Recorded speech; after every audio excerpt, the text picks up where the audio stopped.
যুক্তরাষ্ট্র ইসরায়েলি হামলায় ভয়ঙ্কর তাণ্ডবের পরও অটুট ইরানের নেতৃত্ব। দেশটির নেতৃত্ব শিগগিরই ভেঙে পড়ার বা পতনের কোনো ঝুঁকি নেই বলে মনে করছেন মার্কিন গোয়েন্দা সংস্থাগুলো। 3টি সূত্রের বরাতে উঠে এসেছে এ তথ্য। গত কয়েকদিনের পরিস্থিতির উপর ভিত্তি করে সর্বশেষ প্রতিবেদনটিতে উঠে এসেছে ইরানি সরকার বর্তমানে কোনো বিপদে নেই এবং দেশটির জনগণের উপর তাদের পূর্ণ নিয়ন্ত্রণ আছে। যুক্তরাষ্ট্র ইসরায়েলের অভিযান, ভয়াবহ বোমাবর্ষণ, শীর্ষ নেতা কমান্ডারদের হত্যার পরেও জনগণের উপর আলী খামেনির উত্তরসূরি প্রশাসনের নিয়ন্ত্রণ এখনও দৃঢ়। মার্কিন প্রেসিডেন্ট ডোনাল্ড ট্রাম্প শিগগিরই যুদ্ধ শেষ করার ইঙ্গিত দিয়েছেন। তবে শীর্ষ পর্যায়ের মার্কিন সূত্র বলছে, ইরানের নেতারা যদি শক্ত অবস্থানে অনড় থাকে তবে যুদ্ধের সমাপ্তি টানা কঠিন হতে পারে। গোয়েন্দা প্রতিবেদনগুলো বলছে, হামলার প্রথম দিনই সর্বোচ্চ নেতা আয়াতুল্লাহ আলী খামেনি এবং আইআরজিসির শীর্ষ কমান্ডাররা নিহত হলেও নষ্ট হয়নি দেশটির ধর্মীয় নেতৃত্বের সংহতি। এই 2 সপ্তাহে ইরানে ভয়াবহ তাণ্ডব চালালেও আইআরজিসি এবং অন্তর্বর্তী নেতারা দেশটির নিয়ন্ত্রণ রাখতে সক্ষম হয়েছেন। অভিযান শুরুর সময় ইরানিদের প্রতি সরকার উৎখাতের আহ্বান জানিয়েছিলেন মার্কিন প্রেসিডেন্ট। সংশ্লিষ্ট সূত্র জানিয়েছে, বর্তমান রেজিমের কোনো অংশকেই অবশিষ্ট রাখতে চায় না ইসরায়েল। তবে কেবল বিমান হামলা চালিয়ে কিভাবে সরকার পতন হবে তা এখনও স্পষ্ট নয়। বিশ্লেষকরা বলছেন, এর জন্য প্রয়োজন একটি স্থল অভিযানের, যাতে সাধারণ মানুষ রাস্তায় নেমে বিক্ষোভ করার সাহস পান। অস্মিতা বিশ্বাস, যমুনা নিউজ। সামনেই আল-আকসা, কিন্তু পবিত্র মসজিদ প্রাঙ্গণে প্রবেশের সুযোগ নেই কারো। ইরানের সাথে চলমান যুদ্ধের কারণে নিরাপত্তার অজুহাতে ইসরায়েল বন্ধ রেখেছে পুরো আল-আকসা। অগত্যা রাস্তায় দাঁড়িয়েই মুসল্লিরা আদায় করছেন তারাবি। রমজানের শেষ ভাগে ইবাদত বঞ্চিত হচ্ছেন অন্তত 10,000 ফিলিস্তিনি, যা কয়েক দশকের ইতিহাসে বিরল। কয়েক পা এগুলেই পবিত্র আল-আকসা প্রাঙ্গণ, অথচ রাস্তায় দাঁড়িয়েই ফিলিস্তিনিরা আদায় করছেন তারাবি। সেজদায় সৃষ্টিকর্তার কাছে চাইছেন ক্ষমা প্রার্থনা।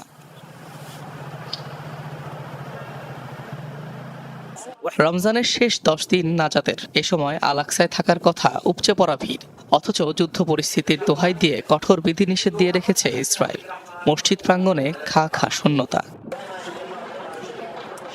ইসরায়েলি কর্তৃপক্ষ জেরুজালেমের সব ধর্মীয় স্থাপনা বন্ধের দাবি করলেও স্থানীয়দের মুখে ভিন্ন কথা।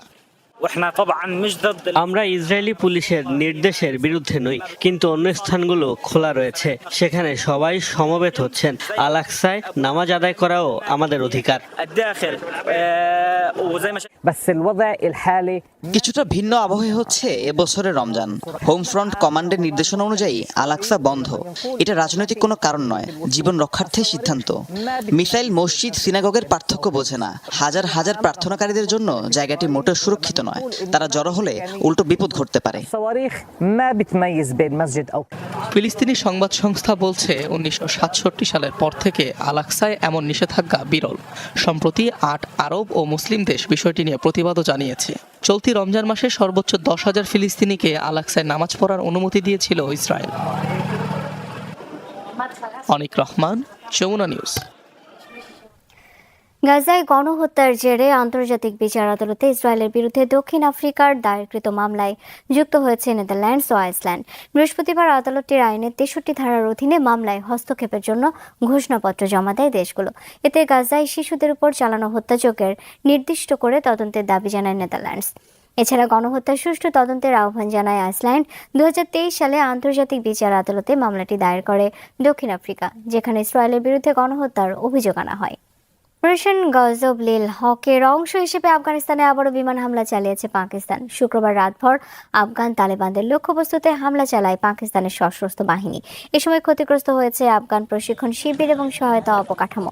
পাকিস্তানের নিরাপত্তা সূত্রের মতে, কাবুলে আফগান তালেবান 313 কর্পসের সদর দপ্তর এবং একটি গোলাবারুদ ডিপো ধ্বংস হয়েছে। ক্ষতিগ্রস্ত হয়েছে বেশ কিছু চেকপোস্ট। পাশাপাশি কান্দাহারে সন্ত্রাসী প্রশিক্ষণ শিবিরের একটি তেল সংরক্ষণাগারে হামলা চালানো হয়েছে। তথ্যমন্ত্রী আতাউল্লাহ তারা জানিয়েছেন, অপারেশন গজব-লিল হকে এখন পর্যন্ত নিহত হয়েছে 641 জন আফগান। ভারতীয় বংশোদ্ভূত 2 ভাইকে 400 বছরেরও বেশি সময়ের কারাদণ্ড দিয়েছে একটি মার্কিন আদালত। পেনসিলভানিয়ায় বসবাসরত দুই ব্যক্তির নাম ভাস্কার সাভানি ও অরুণ সাভানি। বড় প্রতারণা ও জালিয়াতির কেলেঙ্কারিতে দোষী সাব্যস্ত হয়েছে তারা। মামলায় তাদের বিরুদ্ধে ভিসা জালিয়াতি, স্বাস্থ্যসেবা প্রতারণা, মানি লন্ডারিং এবং কর ফাঁকির মতো অপরাধের অভিযোগ ছিল। সাভানি গ্রুপ নামে একটি বিজনেস নেটওয়ার্ক গড়ে তোলার মাধ্যমে অবৈধ উপায়ে কোটি কোটি ডলার উপার্জন করেছিল তারা। দন্ত চিকিৎসক ভাস্কার সরাসরি মেডিকেল প্রতারণার সঙ্গে যুক্ত ছিলেন। এসব অপরাধে তাকে সর্বোচ্চ 420 বছরের কারাদণ্ড দিয়েছে আদালত, আর তার ভাই অরুণকে দেওয়া হয়েছে সর্বোচ্চ 415 বছরের কারাদণ্ড। আর তাদের সহযোগী আলেকজান্ডার রাজোমিয়াক সর্বোচ্চ 40 বছর কারাদণ্ডের পাশাপাশি জরিমানার মুখোমুখি হয়েছে। পাকিস্তানের কারাবন্দী সাবেক প্রধানমন্ত্রী ইমরান খানের স্বাস্থ্যের অবস্থা মূল্যায়নে মেডিকেল বোর্ড গঠনের নির্দেশ দিয়েছেন দেশটির আদালত। বৃহস্পতিবার এই পিটিআই নেতাকে কারাগার থেকে হাসপাতালে স্থানান্তরের আবেদনের শুনানিতে ইসলামাবাদ হাইকোর্ট এই নির্দেশ দেন। এই তথ্য নিশ্চিত করেছে ইমরান খানের আইনজীবী। গত মাসে দল ও পরিবার অভিযোগ তোলে এক চোখে দৃষ্টিশক্তির বেশিরভাগই হারিয়ে ফেলেছেন 73 বছরের ইমরান খান। তাকে চিকিৎসার জন্য শিফা আন্তর্জাতিক হাসপাতালে স্থানান্তরের দাবিও তোলেন তারা। ভয়াবহ বন্দুক হামলার শিকার হয়েছে যুক্তরাষ্ট্রের ওল্ড ডমিনিয়ন বিশ্ববিদ্যালয়। গুলিবিদ্ধ হয়ে একজন নিহত, দুজন আহত হয়েছে। আহতদের দুজনই মার্কিন সেনাবাহিনীর সদস্য। বৃহস্পতিবার ভার্জিনিয়ার নরফোকে হয় এই হামলার ঘটনা। এফবিআই কর্মকর্তারা জানান, সন্দেহভাজন হামলাকারীর নাম মোহাম্মদ জাল্লাহ। হঠাৎ এক শ্রেণীকক্ষে ঢুকে একটি প্রশ্ন করেন তিনি, এরপরে শুরু করেন গুলিবর্ষণ। এরপর শিক্ষার্থীদের সহায়তায় নিয়ন্ত্রণে আনা হয় তাকে। ধস্তাধস্তির এক পর্যায়ে প্রাণ হারায় ওই বন্দুকধারী। তবে জানা যায়নি তার মৃত্যুর প্রকৃত কারণ। এটি একটি সন্ত্রাসী হামলা ছিল কিনা তা জানতে শুরু হয়েছে তদন্ত। এফবিআই জানিয়েছে 2016 সালে সন্ত্রাসীদের সহায়তায় অভিযোগ স্বীকার করেছিল হামলাকারী। কারাভোগ শেষে 2024 সালে মুক্তি পান তিনি। ইরানের পাশাপাশি লেবানন জুড়েও জোরালো হামলা অব্যাহত রেখেছে ইসরায়েলি বাহিনী। রাজধানী সহ দক্ষিণাঞ্চলে ভয়াবহ অভিযান চালিয়েছে আইডিএফ। লেবানন বিশ্ববিদ্যালয়ে চালানো হামলায় প্রাণ গেছে অধ্যাপক সহ 2 জ্যেষ্ঠ একাডেমিকের। অন্যান্য শহরগুলোতে চালানো হামলায় নতুনভাবে প্রাণ হারিয়েছেন 6 জন। জবাবে ইসরায়েলে কয়েক দফায় রকেট ছড়ে সশস্ত্র গোষ্ঠী হিজবুল্লাহ টার্গেট করা হয় সীমান্তবর্তী অঞ্চলও। তবে এসব হামলায় কোনো প্রাণহানির তথ্য মেলেনি। লেবাননের চলমান আগ্রাসনে এ পর্যন্ত কমপক্ষে 687 জনের মৃত্যু হয়েছে, যেই তালিকার 98 জনই শিশু।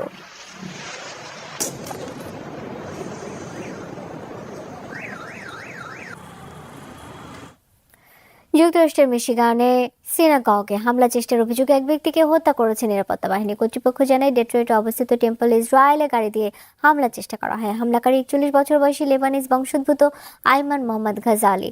এ সময় তাকে লক্ষ্য করে পাল্টা গুলি চালান নিরাপত্তা বাহিনী। পরে একটি গাড়ি থেকে হামলাকারীর মরদেহ উদ্ধার করা হয়। পুলিশের দাবি তার কাছে আগ্নেয়াস্ত্র ছিল। এই ঘটনায় সিনাগগের কেউ হতাহত হয়নি। এখনো মামলার মোটিভ জানা যায়নি, চলছে তদন্ত।